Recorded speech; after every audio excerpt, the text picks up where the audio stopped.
De delitos contra la propiedad, pequeños hurtos, pintadas, vandalismo o menudeo de drogas, a episodios graves de control y violencia de género, violencia doméstica y no tanto a causa de la rebeldía o demostración de valor, sino con la intención de infligir un daño de forma voluntaria a las personas. Hablamos del perfil criminológico de un adolescente, de un menor de edad. Los factores de riesgo que pueden influir en la conducta antisocial de un joven van desde un alto control familiar a la imitación de su entorno social, un trastorno de comportamiento, todo circunstancias que con el paso de los años pueden mitigarse e incluso eliminarse por completo, o por el contrario, pueden ser el inicio de una prolífica carrera delictiva. En este último capítulo de la temporada ahondaremos en el perfil criminológico de los menores y conoceremos el caso del crimen homófobo de Samuel Luiz, en el que participaron dos jóvenes de entonces 16 y 17 años, y la tentativa de homicidio de un chico de tan solo 13 años a su compañera y amiga del colegio en Carballiño, a la que golpeó con una barra de hierro solo por saber qué se sentía al matar.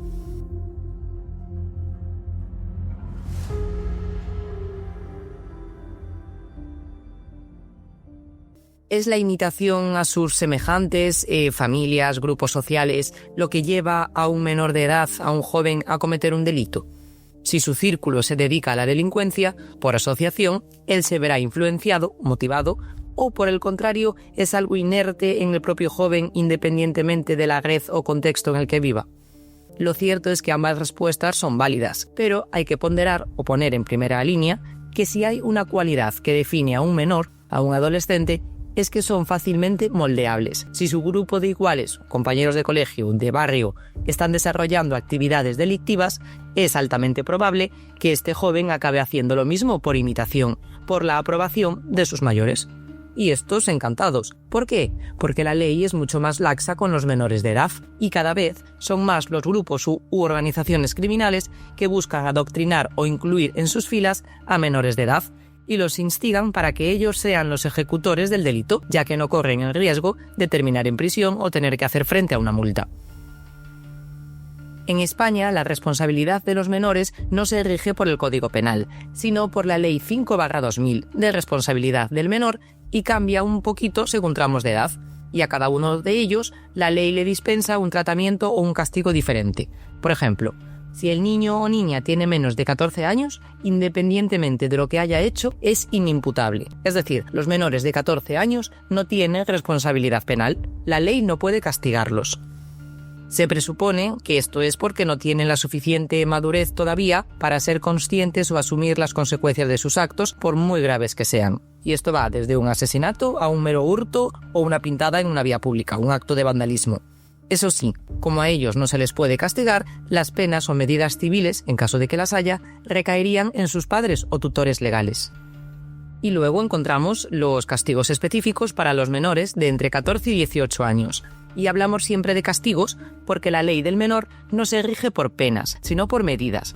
Para los menores no existen las penas de cárcel, sino medidas de reinserción o reeducación como internamiento en un centro, bien en régimen cerrado, que esto es 24 horas interno en un centro de menores, en un centro tutelado, donde realizarán tareas formativas, laborales, educativas, de ocio, todo. Luego el régimen de semilibertad, que también se realiza en un centro tutelado, pero parte de su día a día lo hacen en el exterior. Estas medidas se contemplan para los casos más graves. Para el resto de casos encontraríamos medidas como la libertad vigilada, trabajos en beneficio de la comunidad, medidas o planes reeducativos como asistencia a cursos antiacoso escolar o buen uso para las redes en casos de bullying, por ejemplo.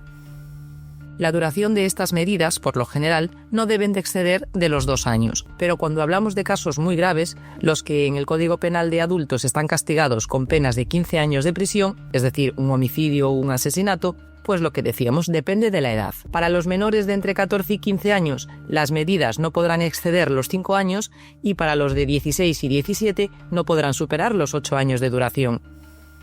Otro de los aspectos que diferencia la justicia en menores y en adultos es que quien ejerce la investigación del caso no es un juez, no es el juzgado, sino el Ministerio Fiscal, en el caso de los menores, que es el encargado de amparar al menor y buscar siempre su máximo interés. Para la elección de la medida o medidas adecuadas a imponer, se deberá atender de un modo muy flexible no solo a la prueba y valoración jurídica de los hechos, sino especialmente a las circunstancias propias del menor, su edad, su situación familiar, sus redes sociales, la personalidad, todo puesto de manifiesto en informes de equipos técnicos y de las entidades públicas de protección y reforma de menores. Incluso puede haber mayores de edad, por ejemplo, de entre 18 a 21, que es esta franja concreta, en los que, si se considera conveniente, se les puede incluso llegar a aplicar las normas de responsabilidad penal de los menores. ¿Y qué pasa, por ejemplo, cuando un menor de 16 años es castigado a 3 años de internamiento? ¿Dónde cumpliría ese último año, ya con 19? Pues en la cárcel, siempre y cuando su comportamiento en el centro de menores no sea el adecuado, si no continuaría con el mismo régimen con el que fue condenado. En cuanto a otras cuestiones, por ejemplo, las detenciones, pues se procede de la misma manera tanto en adultos como en menores. Eso sí, en el caso de los menores no hay secreto de sumario. Los adolescentes deben estar informados siempre del porqué de ser detenidos o investigados. No pueden estar en las mismas dependencias de los detenidos que los mayores de edad, tienen que estar separados, y su periodo de arresto, antes de ser puestos a disposición del Ministerio Fiscal o del Juzgado de Menores, no puede superar las 24 horas. En el caso de los adultos, este plazo puede alargarse hasta las 72 horas. También, a nivel general, podremos decir que los adolescentes son delincuentes versátiles más que especializados y que la mayoría de los delitos que cometen son realizados con otros autores o con otros cómplices, mientras que la mayoría de los delitos cometidos de los 20 en adelante se realizan en solitario. Un ejemplo de esto lo tenemos con los 2 menores condenados por el crimen de Samuel Luiz, un joven de A Coruña que murió por la paliza recibida por un grupo de jóvenes, entre ellos Marco y David, que tenían 16 y 17 años la noche en la que sucedieron los hechos de los que esta pasada semana se ha cumplido su 4º aniversario. Nos remontamos ahora al 3 de julio de 2021, en plena semana del Orgullo Gay, donde decenas de ayuntamientos organizaron actos y festejos para celebrar y visibilizar la diversidad sexual. Samuel Luiz Muñiz, de entonces 24 años, disfrutaba esa noche, como muchos otros jóvenes, de una velada festiva en la zona del Paseo Marítimo de A Coruña.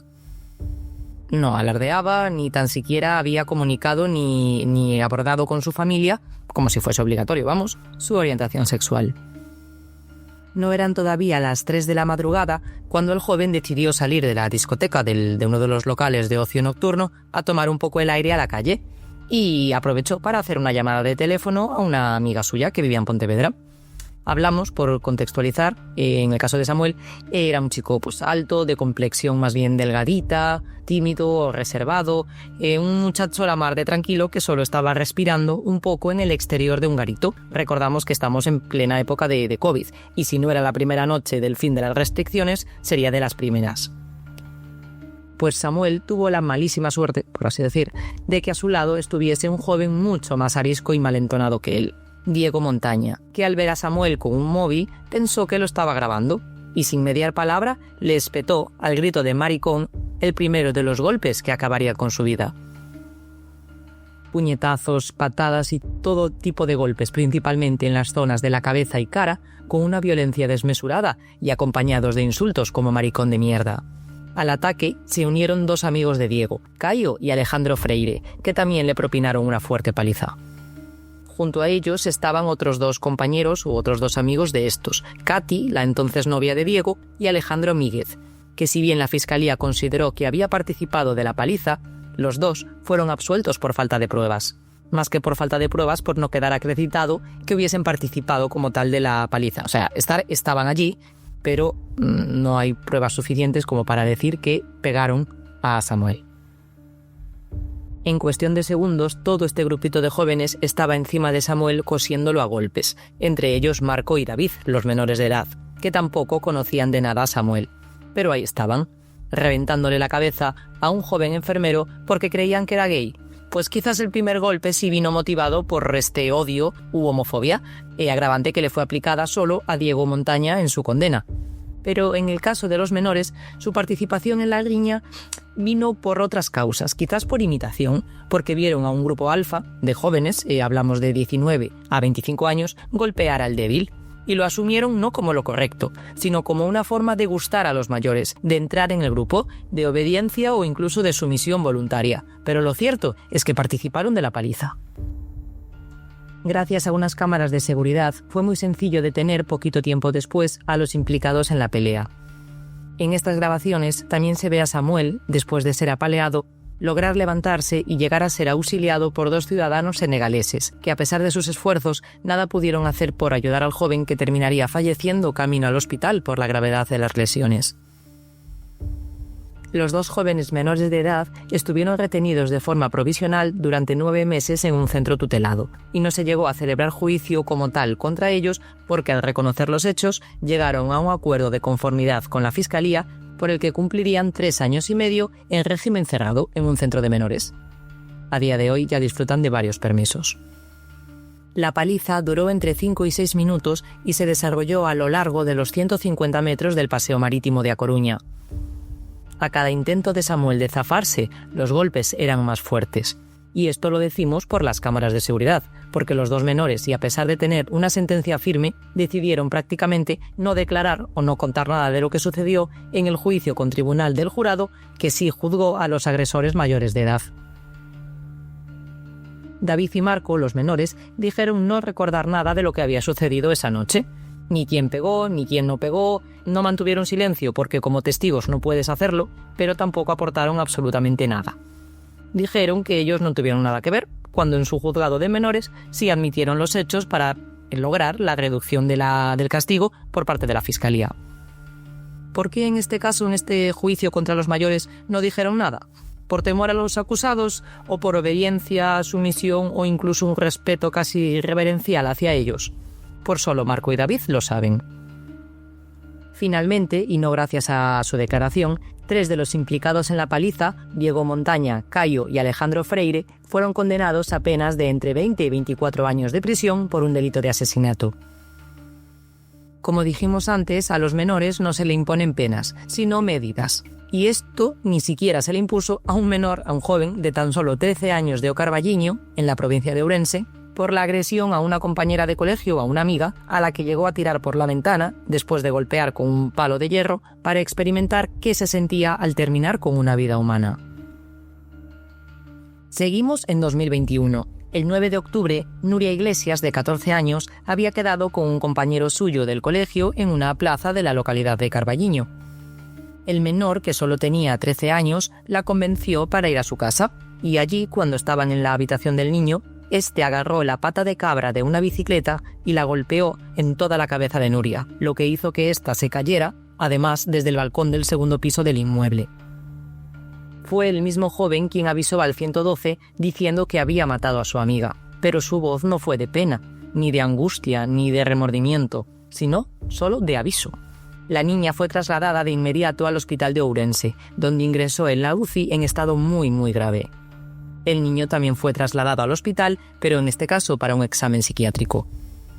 Fue allí, ante los profesionales médicos, donde confesó que golpeó a su amiga, con la que aseguró no tener ningún tipo de relación sentimental, solo para saber qué se sentía al matar a una persona. Te pone la piel de gallina solo de imaginarlo. El niño, que es superdotado, un niño de altas capacidades, pasó a ser tutelado entonces por la Xunta de Galicia y trasladado a un centro de menores. Pero no como castigo por la brutal agresión a Nuria, ya que recordemos que al tener menos de 14 años es inimputable. Da igual que lo hubiese matado, da igual, no tiene ningún tipo de responsabilidad penal. Solo los padres del niño podrían hacer frente a posibles responsabilidades económicas, especialmente las sanitarias, los gastos de intervención de Nuria en el caso de que los padres de la menor reclamen. Lo cierto es que la niña, la adolescente, tuvo que volver a aprenderlo todo. Estuvo 1 mes y medio ingresada y ahora es una niña totalmente dependiente. Pasado un tiempo, y como decíamos a consecuencia de su edad, el niño, el agresor, se reintegró con su familia, ya que no hay castigo para él. Dejó de estar bajo la tutela de la Xunta e inevitablemente, y sin repercusión alguna, está en la calle y hace vida totalmente normal. Las relaciones sociales de los menores se consideran determinantes en la orientación de su vida. Más que de dónde procedan, la atención que se les presta, el apego, la preocupación, tener una vida familiar estructurada, reduce y mucho los factores de riesgo para que un menor pueda convertirse en delincuente. no podemos olvidar el papel de los centros educativos, que han dejado de ser un espacio meramente lectivo y curricular a convertirse en un lugar de diálogo, de procura del bienestar y atención emocional. Prácticas como el respeto a los demás, la empatía y otros valores que quizás no se divulguen tanto como deberían en los hogares, muchas veces por desidia de los padres, pero también por complicaciones horarias para conciliar vida laboral con familiar, pueden reconducir las conductas antisociales que un menor trae instauradas. La escasa supervisión parental o control de los padres da lugar a que muchos progenitores desconozcan lo que hacen sus hijos. Una disciplina dura o punitiva da también lugar a que estos niños estén en tensión continuamente y la utilicen o la desprendan cuando estén fuera del domicilio a través de comportamientos violentos, actitudes crueles, y luego también encontramos conductas agresivas o violentas de padres a hijos, abusos, maltrato. Todo esto da lugar a que los niños utilicen luego la violencia como medio para solventar sus problemas o conflictos. Tampoco podemos obviar factores como la propia biología del menor. Mucha testosterona, bajos niveles de serotonina, trastornos de la personalidad, hiperactividad, impulsividad, elevados niveles de hostilidad, una mezcla de bajo autocontrol y oportunidad están detrás del despertar de muchos menores a la delincuencia. Pasar de delincuente a estar integrado de nuevo en la sociedad es un rol que compete desde las familias, comunidades y colegio. Hasta aquí la segunda temporada de este podcast, que regresará en los próximos meses con un nuevo recorrido por el territorio más negro de Galicia. Nos escuchamos.